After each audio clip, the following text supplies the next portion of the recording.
Yes, my friends, they completely jumped the gun on this one. Cyberpunk 2077, the game is not coming until April of next year, and that's assuming that everything goes right. But given the pace of modern graphics card innovation, by the time Cyberpunk 2077 actually does come out, this should still be a god-tier gaming PC. So let's take a look at the Origin PC Genesis, powered by GeForce RTX.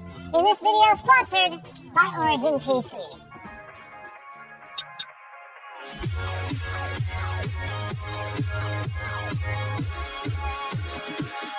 So I want to start by going through all the sweet little custom bits of this machine. And there is a good reason for this. This is not just your typical YouTuber flexing all the cool stuff that manufacturers send them, because guess what? Origin PC is actually going to be giving one of these exactly like this to one of our lucky viewers at the link in the video description.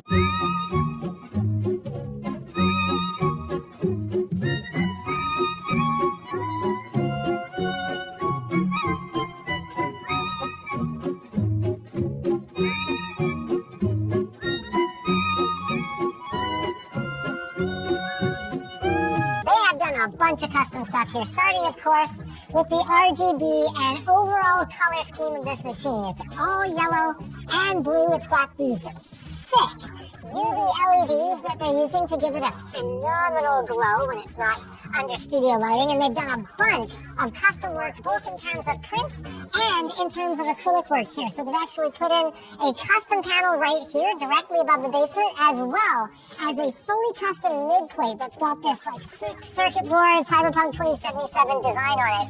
Of course, the liquid cooling is all hardline, 2 full loops. So there's a single loop for the R9 3900X 12-core AMD Ryzen 9 processor.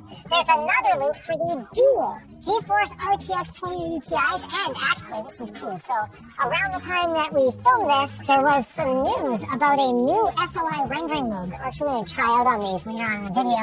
And each of these loops has a dedicated triple fan radiator down in the basement here. So it's crazy. Like the air up here is at, oh wait, did I say 1 radiator? Sorry, I completely missed the 3rd radiator. There's a 3rd triple fan radiator up here in the top of the case. This thing's unreal. We've got some like custom prints in the front here. They're like a cityscape.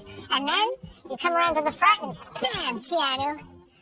Really breathtaking, folks. Simply breathtaking. Moving around to the back, things actually get even more impressive if you are a giant water cooling nerd like I am. There's the other bottom triple radiator, and check this out. This has got to be the most beautiful, full motherboard-sized water distribution plate that I have ever freaking seen. So it manages both of the loops. Usually the reason for these things is so you don't have to run a bunch of tubing inside the system, but they went and did that anyway. So, whatever, it's fine.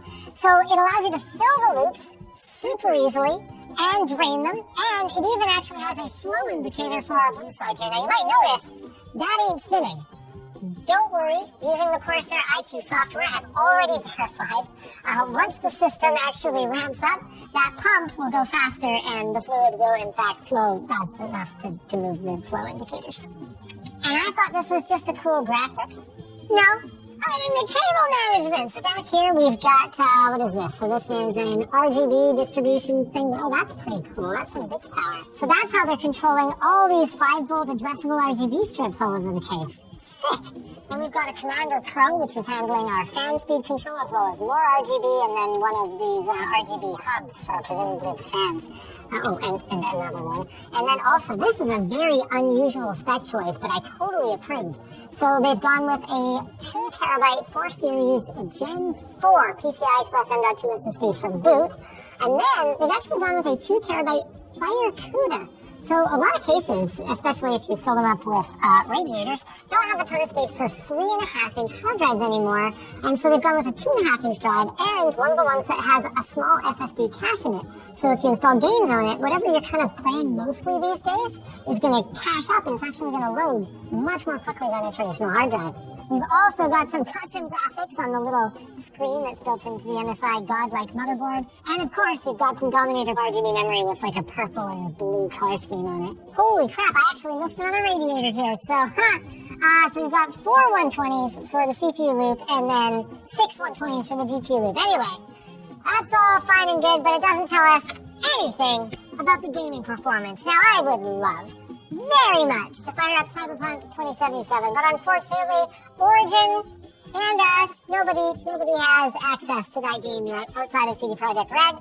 So instead, we are going to be playing, what's the first one that I opened? Yes, Borderlands 3. I love the super outdated SLI logo and the SLI usage indicator thing.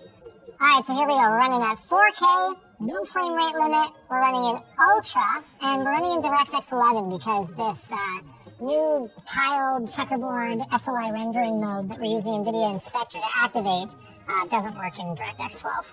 So what we're looking at right now is the game running at 4K, Ultra details, DirectX 11, and in SLI. Actually, that is surprisingly efficient use of the 2 GPUs.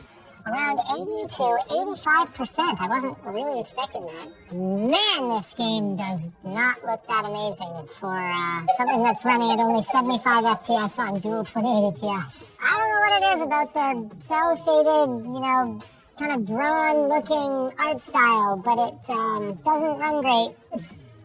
So now we've got this thing fired up. Check this out, SLI CFR. Now, we're not necessarily expecting better performance, but because CFR compared to alternate frame rendering doesn't have to buffer as much, what we are expecting is less hitching and micro stuttering. One thing I want to know is tile rendering. Didn't the last time they did this with Crossfire with master and slave cards? I wonder if they're able to do this because of NVLink. Our frame rate is actually lower, but if anything, I'd say the animations look as smooth or smoother. Alright, so now we're in Metro Exodus, and this game really doesn't scale particularly well in SLI. But at least it's running pretty smoothly, and this is in the more traditional alternate frame rendering mode. Now this is interesting.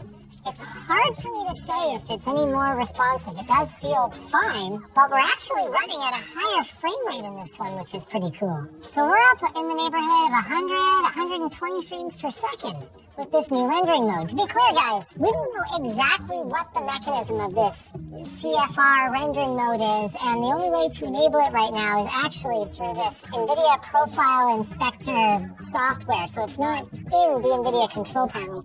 And we're basing everything we're telling you about it on information about previous tile-based rendering methods. I mean, we do know that there is one modern one on the PS4 Pro, which features AMD hardware that just doesn't really tell us anything about NVIDIA. So this is nice. We've got these great horizontal lines here, and there's no obvious place where one tile is refreshing slightly faster or slightly slower than the other one. Honestly, it is really cool going back and playing really old games that you were too poor to afford good hardware for at the time, and playing them on totally overpowered modern hardware and just be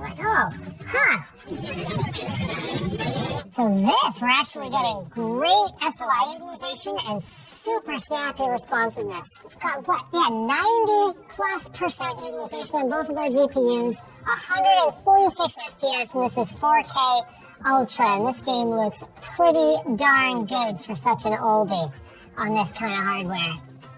And finally, this is a really nice thing about modern AMD gaming machines, is that they can do more than just games. So we just ripped through the BMW Blender render in 2 minutes and 4 seconds, and we're running at 3.9 gigahertz on all 12 of our cores, so it's all 24 threads at the same time. Now our temps were not amazing, but what you guys might have noticed throughout filming this video is we've actually had this dialed into the quiet profile in IQ, so everything from our fans to our pumps has been barely even spinning. So all we have to do is kick things up a notch. I mean, I guess we don't really have to though, because 80 degrees is still enough to be boosting up to 3.9, but we could, if the weather was hot. So in conclusion, this thing is absolutely sick, and if you want a chance to win one,